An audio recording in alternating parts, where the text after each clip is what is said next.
and welcome to Adbhut Batch. This is Palak Rakhiani, your English educator. Dear class 10 students, hope you all are doing very well and आप ready हैं आज के इस wonderful session के लिए जिसमें हम study करेंगे हमारी book First Flight की first poem that is Dust of Snow. Dust of snow basically एक कविता है, एक बहुत ही शॉर्ट एंड स्वीट जिसे कहते हैं ना, ऐसी पोम है। यानी इसमें बहुत लंबा लंबा आपको कुछ नहीं पढ़ना है, 2 ही स्टैंजास की पोम है जिसमें एक बहुत ही मीनिंगफुल और इंटरेस्टिंग बात कही गई है। तो इस पूरे लेसन में, इस पूरे जो वीडियो में है, हम देखेंगे इस पोम का डिटेल एक्सप्लेनेशन। तो वीडियो के बिल्कुल एंड तक बने रहिएगा। आइए शुरुआत करते हैं। सबसे पहला सवाल सबके मन में जो होगा, ma'am dust of snow. Now what is dust of snow? Basically snow तो सबको पता है बर्फ होती है, डस्ट ऑफ स्नो यानी बर्फ की धूल। अब इससे क्या अर्थ है हमारे कवि का? तो सबसे पहले तो आप समझ जाए who is the poet in this poem. Robert Frost हैं हमारे कवि, एंड इनका नाम देखते ही समझ आ जाता है कि the way he rights is very simple, यानी उनके लिखने का तरीका is very simple but elegant. यानी वो छोटी छोटी जो है पोम्स में से, सिंपल कविताओं में से एक इम्पॉर्टेंट, मीनिंगफुल और इंटरेस्टिंग मैसेज देते हैं। यही इनकी स्पेशलिटी है। जैसे आपने 9th स्टैंडर्ड में अगर पढ़ी हो इनकी पोम्स तो आपको पता चलेगा ही राइट्स वेरी शॉर्ट, यानी बच्चों को बहुत मजा आता है पढ़ने में, स्टूडेंट्स को, क्योंकि इतना बड़ा हमें नहीं पढ़ना लेकिन मीनिंगफुल पढ़ना है। तो यहाँ पे डस्ट ऑफ स्नो क्या आधार है इस पोम का, मैं बता देती हूँ। What is it is based on? It's based on mood. हाँ जी, वही मूड जो हमारे स्विंग होते रहते हैं। किसी दिन ऐसा होता है ना, कभी कभार कोई दिन बहुत ही बुरा चल रहा होता है ना, किसी दिन आपका मूड मतलब कुछ भी नहीं, अजीब सा रहता है, बहुत ही परेशान से होता है कि नहीं हम सबके साथ। Like nothing has happened basically, but then you are not in a good mood, है ना। सब कुछ ऐसा लगता है आपको, एवरीथिंग इज फॉलिंग डाउन, सब इधर उधर चल रहा है, लाइफ में उथल पुथल मची है। जैसे क्लास 10th में हो, इतना सारा प्रेशर है, ये करना है, वो करना है, बोर्ड्स देने हैं, 11th का सब्जेक्ट भी डिसाइड करना है, a lot of things going on in life, isn't it? तो यहाँ पे कवि बताते हैं सेम चीज जो मूड है। अब डस्ट ऑफ स्नो और मूड का क्या रिलेशन मैं बताती हूँ। यहाँ पे कुछ कुछ आपको कैरेक्टर्स दिए गए हैं, एक क्रो है और एक हेमलॉक ट्री है। उससे रिलेटेड जो है इन्होंने एक बहुत पॉजिटिव चीज बताई है। तो आइए फटाफट से, आई नो अब काफी इंटरेस्टेड हो गए होंगे कि क्या बात है, तो हम इस पोएम की शुरुआत करते हैं। And name of the poet is Robert Frost. चलिए, reading the first stanza. The way a crow shook down on me, the dust of snow from a hemlock tree. ये क्या थी? ये लाइन ही थी, ऐसा लग रहा है वही बचपन का कुछ हम ट्विंकल ट्विंकल लिटिल स्टार पढ़ रहे हैं, उसी टाइप से था।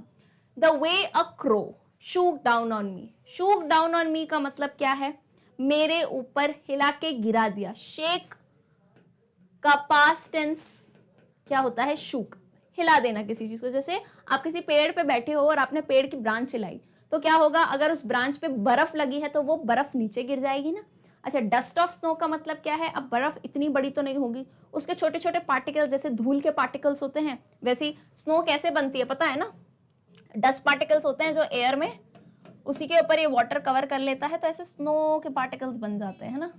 तो ये स्नो के पार्टिकल्स जो होते हैं, डस्ट ऑफ स्नो हम कह सकते हैं। तो द वे अ क्रो, वो कहते हैं जिस तरह एक हेमलॉक ट्री से, यहाँ पे उन्होंने एक पेड़ भी बताया है, एक हेमलॉक का पेड़ बताया है, और उन्होंने कहा जिस तरह एक हेमलॉक ट्री से एक कौवे ने, ठीक है, ये कौवा है, और कौवा खैर मैं कोशिश करूंगी पर बिल्कुल भी बनाते नहीं बनेगा, तुम समझ जाओ, है ना, कि ये कौवा है, ठीक है, ये कौवा है और यहाँ पे पोएट जो है बैठे हुए हैं। तो जिस तरह से एक हेमलॉक ट्री से एक कौवे ने मेरे ऊपर बर्फ की एक, उससे ना एकदम से गिरती है ठंडी ठंडी, है ना, जिस तरह से उसने मेरे ऊपर बर्फ डाली। ओके, जिस तरह से। तो आगे अब पोएम आएगी। अब तुमको इसमें 4-5 चीजें समझनी है, सुन लो। पोएम में पोएटिक डिवाइसेस क्या यूज होते हैं वो भी मैं बताऊंगी। तो सबसे पहली चीज यहाँ पे आपको मेन पॉइंट क्या समझना है? क्रो और हेमलॉक ट्री। चलो, अब तुमको अगर ये सवाल आए कि पोएट ने यही क्यों चूज किए, अरे कुछ और भी चूज कर सकता था, पिजन चूज करता, हेमलॉक ट्री क्यों चूज की, maple tree, oak tree, mango tree, इतनी बढ़िया बढ़िया ट्रीज हैं, इनका क्या तात्पर्य है? तो मैं आपको बताती हूँ। क्रो और हेमलॉक ट्री, ध्यान से सुनिएगा, ये मान्यताओं के ऊपर है, ये सही चीजें खैर मैं तो नहीं मानती इनमें, लेकिन ये मान्यताएं होती हैं सबकी अलग अलग। बैड लक, है ना, बैड लक, गुड लक, बोलते हैं ना, ये पहनोगे ये हो जाएगा, काली बिल्ली रास्ता काटेगी तो ये हो जाएगा, वो करोगे तो नजर लग जाएगी, कितनी सारी चीजें हमको पता है ना। तो यहाँ पे ऐसा माना जाता है यूजुअली कि कौवा और जो हेमलॉक की ट्री है, ये बैड लक या बैड ओमेन दर्शाता है कि जब बहुत बुरा टाइम चल रहा हो और ये दिख जाए, इनके आसपास आ जाओ तो और बुरी चीजें हो जाती है ना। काला कौवा देख लिया तो बैड लक हो गया आपका, है ना। जैसे काली बिल्ली रास्ता काट गई कहते हैं ना। और हेमलॉक ट्री, अच्छा हेमलॉक ट्री का अगर जिसने नाम नहीं सुना हो तो बेसिकली एक ऐसा पेड़ होता है जो एनिमल्स और ह्यूमंस के लिए हार्मफुल होता है। अब यूजुअली ट्रीज तो हमारे लिए यूजफुल होते हैं, लेकिन ये ऐसा ट्रीज है जो एनिमल्स और ह्यूमंस के लिए हार्मफुल होता है क्योंकि ये पॉइजनस होता है। What is the meaning of poisonous, यानी जहरीला। तो जहरीला पेड़ यानी क्या, ये भी एक बैड लक की निशानी मानी जाती है, right. It is not good. तो यहाँ पे आपको क्रो और हेमलॉक ट्री देख के क्या जो पोएट ने रेफर किया समझ आ रहा है कि पोएट जो है ना भाई बहुत उदास है, ये एक बहुत ही सैड से मूड में है। तभी उन्होंने क्या डिस्प्ले किया है कि एक हेमलॉक का ट्री है और एक क्रो है, यानी सब कुछ बुरा चल रहा है, एवरीथिंग इज गोइंग बैड और something that I am not expecting. तो यानी उनका मूड बहुत ही खराब सा है, is not feeling up to the mark, है ना, कुछ करने का मन नहीं है। एंड उन्होंने कहा जब मैं इतना बुरा फील कर रहा था, मेरे जीवन में एक ऐसा समय चल रहा था, तब एकदम से क्या हुआ, एक कौवा आया जिसको बैड लक माना जाता है, और एक हेमलॉक ट्री जिसे पॉइजनस माना जाता है।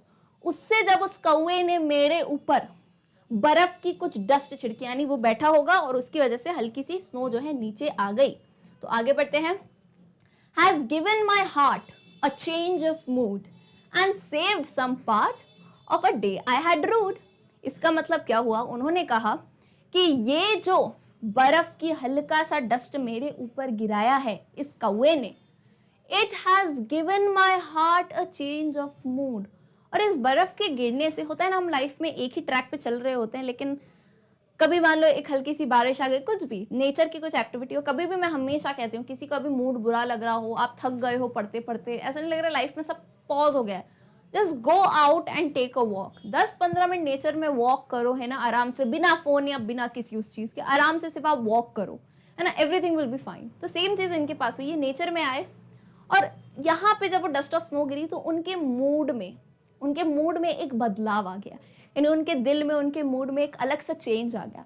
वो एहसास करने लगे नेचर की उस क्वालिटी को। यानी यहाँ पे आप समझ रहे हो, यहाँ पे कवि जो हैं, ये जो मान्यताएं हैं जो हम मानते हैं कि क्रो बैड लक है, हेमलॉक बैड लक है, इसकी आयरनी बताते हो, यानी ऑपोजिट चीज बताई है कि तुम तो मानते हो क्रो और हेमलॉक बैड लक है, लेकिन यहाँ मेरी लाइफ में उसने जो मुझे स्नो गिराई है हेमलॉक ट्री से, उससे मेरे लिए गुड लक आ गया। यानी मुझे एक नया एहसास होने लगा। यानी मुझे लग रहा था कि मेरा दिन बहुत ही बुरा बीत रहा है, but now I have changed my mind. मेरी थिंकिंग नेगेटिव से कैसे हो गई, पॉजिटिव हो गई towards life. And saved some part, and यहाँ पे आगे कवि कहते हैं saved some part of a day I had rued, यानी मेरे उस दिन का कुछ हिस्सा बचा लिया, है ना, यानी जो मैंने ऑलरेडी खराब कर दिया था। रूड का मतलब क्या होता है यहाँ पे, खराब कर देना। यानी अभी तक वो दुखी चल रहे थे और ये डस्ट ऑफ स्नो गिरी तो मेरा बचा हुआ दिन जो है बहुत ज्यादा अच्छा जा सकता है। एक पार्ट तो मैंने खराब कर लिया नेगेटिविटी में, लेकिन अब मुझ में वो जोश और जज्बा आ चुका है that I need to relive life. यार जिंदगी क्या है ना, live you only live once. तो आप अच्छे से, खुशी से जो है वो आगे अपनी लाइफ के काम कैरी ऑन करेंगे। सो ओवर हेयर इन्होंने क्रो और हेमलॉक ट्री को लेके जो है एक कहानी में ट्विस्ट बताया है कि those who feel they are not good, they are negative, but it's not about them. यार वो उनके बारे में है ही नहीं। हमारी लाइफ में हमारी चीजें जो हैं, whatever we have in our own karmas, whatever we have done comes back. तो हमारा मूड हमारे हाथ में है। देखो उनने चाहा तो उन्होंने डेडिकेशन से, इस छोटी सी, देखो इतनी छोटी सी एक्टिविटी से उन्होंने अपना मूड बदल दिया। ऐसा नहीं कि वो बहुत देर तक दुखी रहे, नेगेटिव थॉट्स में रहे, मेरे जीवन में ये होगा वो होगा, नहीं, ही ट्राई टू चेंज, राइट। तो इसी तरह से एक बहुत ही, देखो ना, इतनी शॉर्ट सी स्टैंजा की बहुत ही स्वीट सी पोम है ये। फटाफट से जो है इसका हिंदी अनुवाद भी हम पढ़ लेते हैं। कवि कहते हैं कि जिस तरीके से एक कौवे ने हेमलॉक नामक विस्मय वृक्ष से बर्फ की धूल को हिलाकर मेरे ऊपर गिराया, बर्फ के कणों ने मेरे हृदय की मनोदशा में परिवर्तन कर दिया और दिन का कुछ भाग बचा दिया जिसे मैं भी पछतावा में गवा देता। यानी फालतू में पूरा ही दिन नेगेटिविटी में बिता देता, तो इस क्रो ने और इस ट्री ने मुझे उस चीज से बचा लिया। क्लियर है? Now we will talk about some poetic devices which are important to note. Poetic devices क्या होते हैं जो पोम्स में यूज किए जाते हैं, लिटरेचर में यूज किए जाते हैं आपकी पोम को और इफेक्टिव यानी और बढ़िया बनाने में।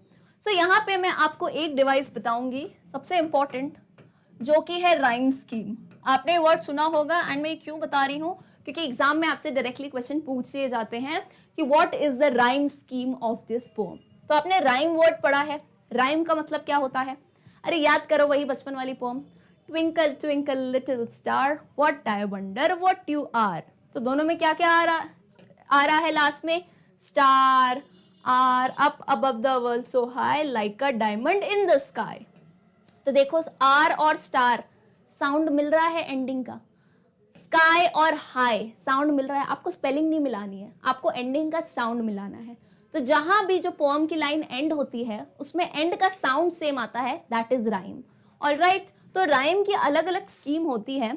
जैसे आप यहाँ पे देखो, the way a crow shook on me the dust of snow from a hemlock tree. तो यहाँ आप देखोगे क्रो और स्नो, ओ का साउंड आ रहा है, क्रो और स्नो, तो ये दोनों सेम है, तो इनको हम राइम में दे सकते हैं लेटर, लेटर दिया जाता है। इसको भी मैं ए दूंगी, इसको भी मैं ए, क्यों? क्योंकि दोनों सेम है। ठीक है, लेटर सिर्फ रिप्रेजेंट करने के लिए होता है कि इन दोनों का राइम सेम है। अब यहां देखो, shook down on me from a hemlock tree, तो यहाँ पे किसका साउंड आ रहा है? ई का साउंड आ रहा है, मी और ट्री, सुन पा रहे हो लास्ट में? तो इन्हें हम क्या दे देंगे? ए देंगे? नहीं, क्योंकि ये अलग साउंड है, तो हम इन दोनों को क्या दे देंगे? बी दे देंगे। तो if in question in exam आपको ये स्टैंजा दे दिया गया and they will ask you what is the rhyme scheme, तो आप क्या बता सकते हो?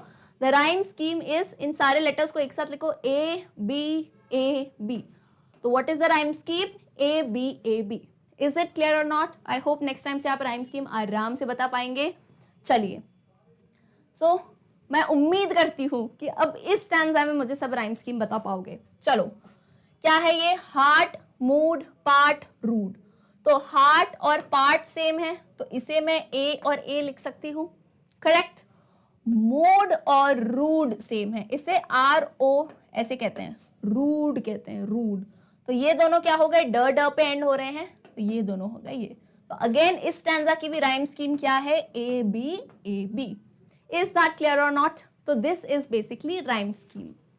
आते हैं हम एक और टाइप के हमारे पोएटिक डिवाइस पे जो कि आपके इस पोम में यूज किया गया है, दैट इज एलिटरेशन। स्टूडेंट्स, मैं आपको बता दूं कि बहुत सारे पोएटिक डिवाइसेस होते हैं, बट आपके इस पर्टिकुलर स्टैंडर्ड में स्कूल टाइम में आपको जो नीडेड है, मैं सिर्फ वही आपको बताऊंगी पोम से रिलेटेड। ठीक है, एलिटरेशन, इसको जरूर नोट डाउन करना। What is alliteration? Is very simple. Alliteration में when initial letters of consecutive words are repeated, पहले लिख रही हूं फिर समझाऊंगी। What is alliteration? alliteration में जब consecutive words, consecutive यानी आसपास वाले वर्ड, यानी अगर ये दो वर्ड दिए given और my, आसपास है change of and saved, आसपास वाले वर्ड्स में इनिशियल लेटर, इनिशियल यानी पहला जो अक्षर है, अगर वो सेम हुआ तो उसे हम एलिटरेशन कहते हैं। आइए समझते हैं अपन यहाँ पे इस पर्टिकुलर स्टैंजा में एलिटरेशन कहाँ दिया है, देखो। Has given my heart a change of mood, यहाँ तक तो नहीं आया। एंड सेव्ड सम पार्ट, फिर से पढ़े, एंड सेव्ड सम। देखो ये दोनों आसपास वाले वर्ड हैं, पहले चीज तो क्लियर हो गई। अब इन दोनों के इनिशियल लेटर सेम है कि नहीं? बोलो मैम बिल्कुल, दोनों का लेटर क्या है? एस है। तो ये दोनों किस टाइप का फिगर ऑफ स्पीच शो करते हैं? Alliteration. So in examination if they ask you, आपको बोल दिया गया एलिटरेशन कौन सा है इसमें से, तो आप क्लियरली बता सकते हैं। I hope poetic devices are very clear, and उसी के साथ साथ मैं उम्मीद करती हूँ कि आपकी पोएम भी बहुत ज़्यादा क्लियर होगी। शॉर्ट एंड स्वीट, बहुत ही छोटू सी और प्यारी सी पोएम थी जिसे हम एंड करते हैं। उम्मीद करती हूँ आपका मेरा दिया गया एक्सप्लेनेशन समझ आया होगा। मिलते हैं हम हमारे अगले सेशन में, तब तक के लिए गुड बाय।